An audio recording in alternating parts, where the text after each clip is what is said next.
Hello everybody and welcome back. My name is Winback, and on today's episode of Heroes of the Storm, we are going to be playing Orphea in our A through Z playthrough, the one of two Nexus original heroes who's got a whole bunch of anime stuff going on, and it's pretty cool. I'm also trying new camera stuff, so let me know if this works better, if it's worse, what's happening. It's the same scale, but it's out of the way of the talents and the chat if I do the chat and the videos, and there you go. It's a YouTube video though, so feel free to like, comment, subscribe your heart out. And the team comps today are going to be Kerrigan, Butcher, Tracer, Sylvanas, Stukov versus Thrall, Orphea, Kira, Vala, and Lily. Ripping it right in the beginning here, going in with all of our abilities, watching Kira die. Oh my god. And then we're just going to casually blast some damage into two more people, show them the door, kill the entire enemy team. Right off the bat, give ourselves a huge experience lead because we're all about that AoE damage in bursty amounts. My god, we just chomped him. But if you're not familiar with Orphea, her abilities are all fairly simple, but all kind of wonky, if we're being honest. They all have kind of weird hitboxes, weird windups, and weird effects. So your Q is called Shadow Waltz. After 0.5 seconds, it's going to drop the damage in a line. And then if you hit a hero, after you hit them with this ability, you are going to be able to dash in a direction that you click on. So you hit the Q, and then you click where you want to go. Orphea will do a teeny little dash in that direction, and you can follow up with either your auto attacks, your chomp, what have you. Your chomp is your W ability. It's on a 10-second cooldown, but it does have a similar wind up to your Q. It's just a little bit longer, and the AoE is much bigger. Still waiting for Kira to try to go up here onto the Kerrigan, and I don't know what took her so long, but, you know, I'm impatient. So we're just going to chomp Kerrigan to death one more time, show her who's boss, and then try to rotate back down to the bottom side. Now, your E is called Dread. Dread is going to basically puke a whole bunch of symbiote-esque shit in a direction, and then once it reaches that final destination, it's going to explode, like you can see there, dealing a decent chunk of damage. My team doesn't want to do the camp. They'd rather do these kills. Looks like Sylvanas is probably going to get away. Can't do anything about that, unfortunately, because all of our range is very, very short. And then finally, Orphea's last ability, her trait, is called Overflowing Chaos. Hitting an enemy hero with your basic attacks, basic abilities, is going to give you one stack of Overflowing Chaos. You can see him directly under her health bar, and when you... Ooh, I missed that entirely, but he's still going to die, because we're just going to blast him with our trait autos, which are going to deal... Let's see, what is that?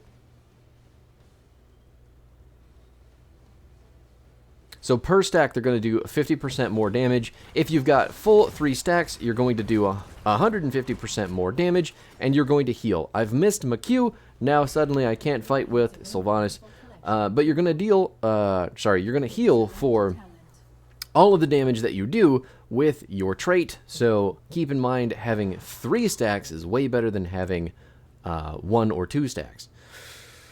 I'm not entirely sure I'm ever going to win this.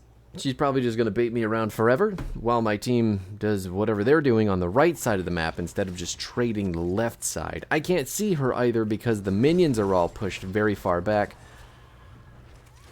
Yeah, there's lots of damage that we're doing. I just did things in a kind of backwards order. So as long as we keep hitting our abilities, we can win against Sylvanas. But if she just keeps doing this fucking poke shit, she's never going to get in range, and I have to try to cope with the fact that my team's dead on the other side of the map, trying to get way too aggressive with an objective that they don't deserve. So here we are. But anyway, all of the basic abilities for Orphea out of the way, we can talk about her ultimates. One is called Eternal Feast. Oh my god, fuck.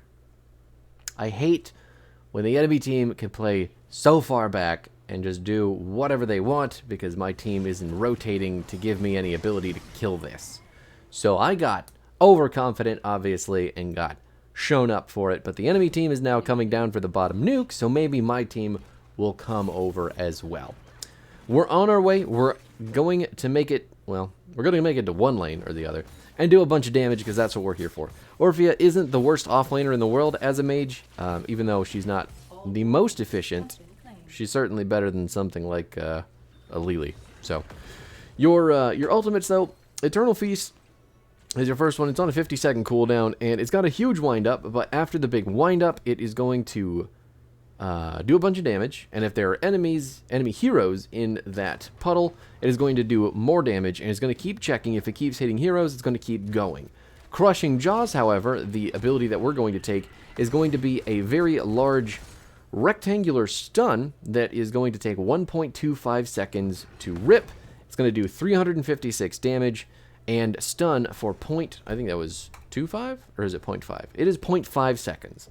So it is a decent stun, and what you can do with this ability is drop it, and then you're going to drop your E directly on top of it as well, and then that is a whole bunch of burst damage while you land your Q to dash forward to get a chomp. You can't get me, I'm behind the wall, goodbye, and kill a whole bunch of people. So it is huge combo setup. We're going to blast the Butcher, get some health back, and then watch the enemy team fall apart. I got pulled in after I dashed out, and I'm just gonna dodge that W as well, Kerrigan. You can't touch me. I'm dancing like there's no tomorrow. Now, Crushing Jaws, though, that was basically the whole thing. If you miss it, because it does take a very long time to wind up, just like that, it's not on a short cooldown. 70 seconds is rough. That's like mid-range for cooldowns for ultimates, so it's good, but it's also like, please try to hit it. Definitely aim, lead it, make sure you know where you're going with the ability, otherwise you're going to fuck it up, you're going to fuck up all your damage, and you could potentially fuck up your team's damage too. So, just make sure that you've got the cursor where you need it, where the enemies are walking towards, not where they are standing. Because it's really easy to dodge if you see that thing go down. Alright, Thrall, I need a wolf. You have to wolf? There's the wolf. Finally. Jesus Christ. And there is the earthquake that totally doesn't do anything because I was silenced instead of Thrall, and all of my damage gets turned off when I don't have abilities to hit, so kudos to the game, I guess, for picking me and saving the Butcher's life. And then Thrall waiting 200 years to throw that root. Oof. It's like Tracer blowing all of her dashes right away. That's kind of weird. Just taking a lot of bleed damage, walking forward, and not deciding to auto-attack anything. Sometimes it's just easy to tell when people are new at their hero, or maybe the game, or maybe just even life. Maybe just even life. Now, the build for Orphea that we're using, let's pull them together. I'm going to get smushed, but we're going to stun people on the way out, so I've got to get away from everybody. Down goes Vala, so now we're in full retreat mode. There's a Tracer on us as well. Looks like Butcher's probably going to die to autos. We're going to keep getting the healing damage. Tracer's just going to stand directly on top of everything and get chomped. Feeding my little buddy. Love it. I was never worried because the Tracer clearly has shown me prior to this point they're not very good at the character. So, here we are, going right back in. We've got our auto attacks full of healing and damage, and I'm just standing on top of Kerrigan with the jugs as well from Lily. The jugs are going to get canceled by the puddle, but we've got plenty of health to just keep on going. I missed the chomp, unfortunately, so they are all going to get away, but my god, that healing from Lily is the only reason I lived there, because I was being extra aggressive. Now, our build is a little bit all over the place. Oh no, Lily. No, please, Lily. Okay, well, she saved me, but she couldn't save herself. Looks like the earthquake is definitely going to come in clutch. This time, finally lining everybody up for the Crushing Jaws. Nice and easy. We're going to stun them, blast them, and then take all of their stuff. Hopefully, someone will come over here and help me do the camp, because I don't do these well by myself, and there's really no reason to have two people bottom on the objective. Okay. Guess we're just going to let the camp go. It's fine. It's a quick match. I shouldn't be expecting any sort of difficult play from anybody. It's okay. Back to the build. So, I use a number of different talent builds for Orphea, but there's only one that really ever succeeds more than it fails. So that is mostly going to be your Chomp build with the traits on top. So you're basically going to split your damage between your trait and your Chomp, and things are going to hurt the enemy team. Not sure why she didn't just stun him backwards into us, because he's super dead there if we all pop our damage on him. Can we get the Stukov as he walks forward? Going to be able to get another dash. Going to get almost pulled by the Kerrigan. Can't get any further in there. She's in her cocoon. The nuke is coming down. Looks like she's going to dodge that just fine as well, because it's taken 200 years. And I couldn't get the auto attack over the wall. Almost got her. Definitely almost kind of would have killed her. But it's okay. We're still way far ahead of the enemy team. In buildings, in XP, we're basically 2 levels up. I mean, there is not much to worry about. So, Ancestral Strength is going to be your first talent. Non-heroic abilities, thank you, deal 15% more damage to stunned, rooted, silenced, or slowed enemies. Enemy heroes who are hit by overflowing chaos are slowed by 20% for 2.5 seconds. So, Orphea can engage her own mini executioner, and it's really easy to do so. That is going to couple with our, basically the rest of our trait build. The other talents at level 1 are kind of, they're conditional, so I don't much like to take them as often, because I don't need more conditions on this character, because she's got a lot as it is. You have to hit your skill shots on Orphea to be good, and I don't want to worry about my talents making that more difficult. So, anyway, Tracer's in the back. Kerrigan's gonna die, Vala's gonna die as well. I think we should just probably get the camp that's already, you know, halfway dead, and then call it a day. Alright, team? Alright? We good? Yes, we are fine. We've got it. Time to leave.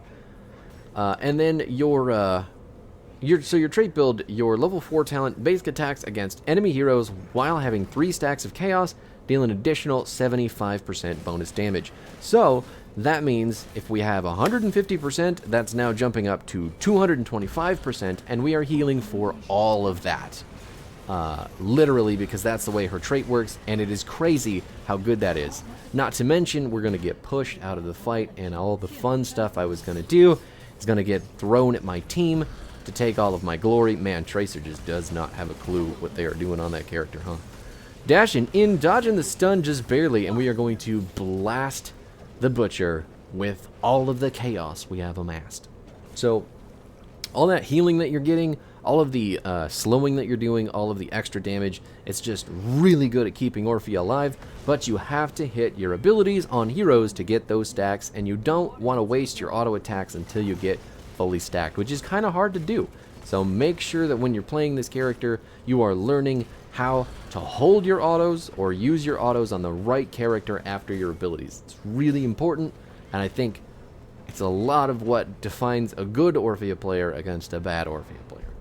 Now, your level 7 talent is insanely important to this build, and it is called Insatiable. Insatiable is going to...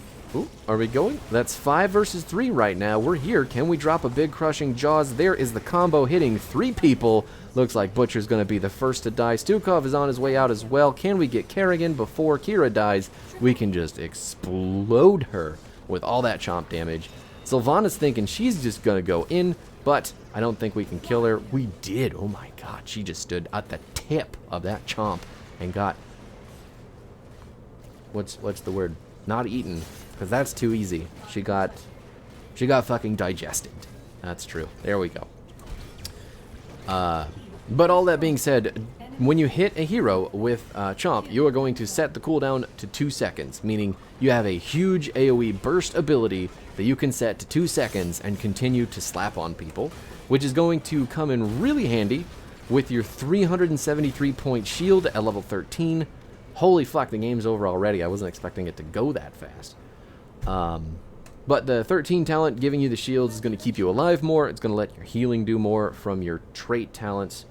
And 6.5 out of 10 for that game with the 1 death that I had to Sylvanas on the bottom, which was completely my fault, and I should have not died there. So, anyway, The remainder of the talents are just going to be dead magic, basic attacks that consume chaos, ignore armor, and deal 197 spell damage to the target and all enemies around them, which again, just more fucking damage on your trait means more healing, means more stuff happening. I think it's also an AoE slow. I could be wrong, but I'm 90% sure that's how that works as well. And then Crushing Jaws 20 is going to be the Engulfing Oblivion. Crushing Jaws reduces the armor of heroes hit by 25 for 3 seconds, and then takedowns are going to set the cooldown of this ability to 5 seconds. So that makes team fighting around this ultimate at level 20 fucking nuts. Just crazy amounts of good. You can squish people together, kill them, squish people together again, continually kill them, continually squish them together, and then again you'll just digest them slowly in the jaws of the chomp. So in its entirety, the build again: Ancestral Strength, Chaotic Assault, Insatiable, Crushing Jaws, Abyssal Symbiosis, Dead Magic, and then Engulfing Oblivion. Man, that was a quick one to cap off the week, wasn't it? But that is Orphea. I'll be back next week. I don't remember who comes after this character, but we'll find that out. Also, let me know how the camera is, because this seems to be pretty far out of the way, and it's not covering up the talent stuff anymore, and it won't cover up the chat stuff anymore, but it could potentially cover up some stuff happening on the screen, which is my, I don't want that to happen ever. So let me know what you think. Did it cover anything up? Did it not? Was it good? Was it bad? And we'll work with it. All right, I'll see you guys next week.